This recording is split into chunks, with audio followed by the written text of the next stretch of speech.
sabe o que é a larva broca das raízes?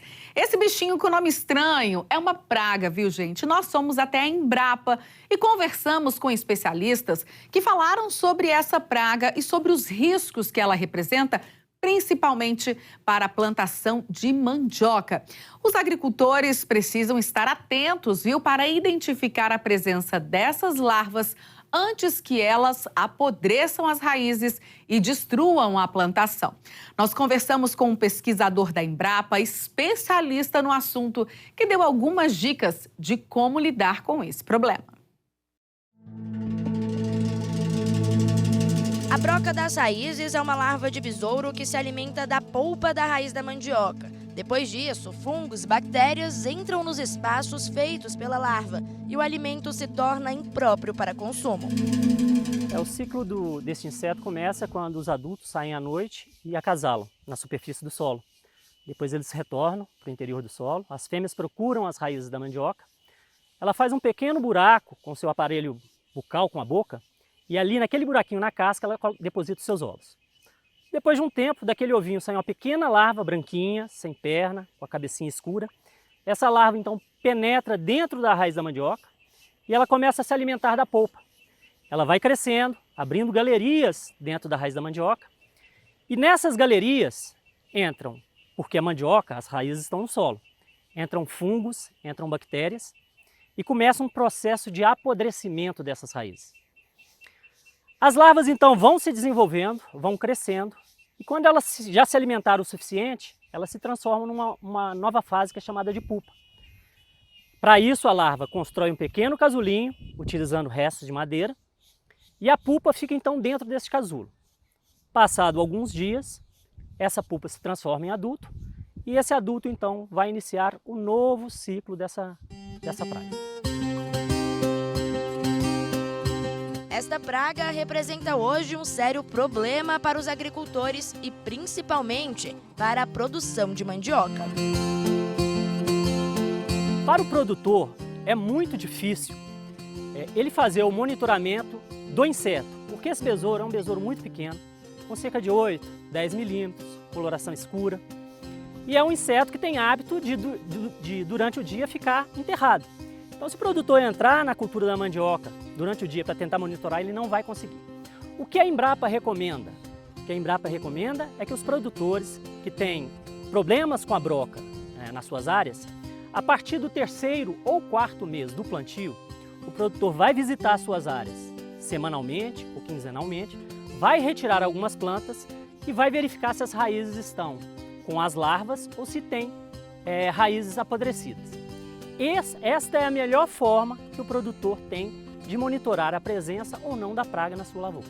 A ameaça é silenciosa e preocupa. Até o momento, essa larva só foi encontrada na cultura da mandioca e ainda não existe nenhum inseticida registrado no Ministério da Agricultura para combater essa espécie. Mas é possível proteger a sua lavoura por meio de algumas técnicas. Nós estamos aqui na produção de mandioca da Embrapa, que fica em Planaltina. Por aqui está sendo desenvolvido um projeto para combater essa praga, que pode inclusive acarretar na perda de até 100% da produção.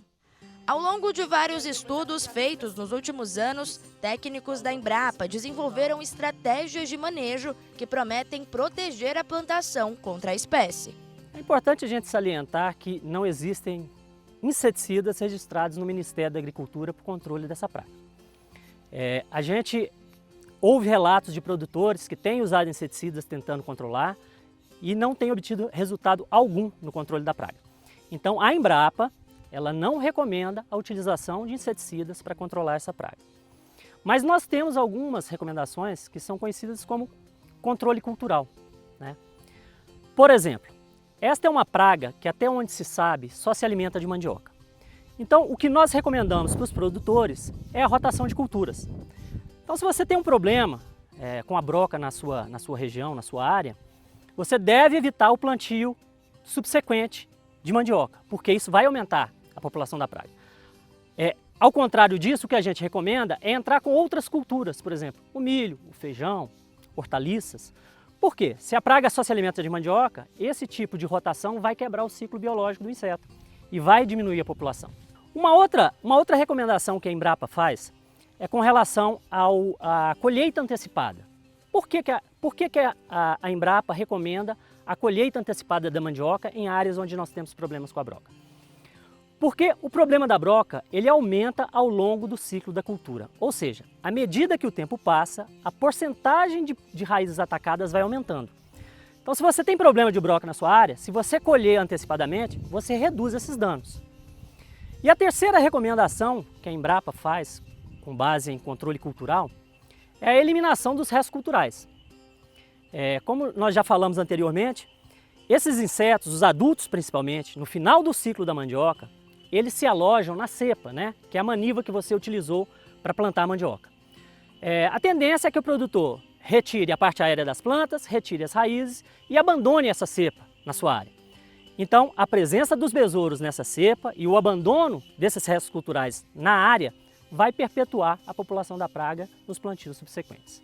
Além disso, por aqui, a Embrapa está testando uma ferramenta de controle biológico. Que é quando nós usamos um organismo vivo para combater um outro organismo vivo que seja prejudicial ao ser humano, ou seja, pragas, doenças, ervas daninhas.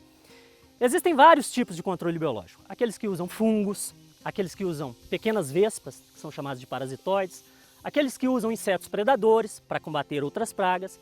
Nós utilizamos um controle biológico que é chamado nematóide entomopatogênico.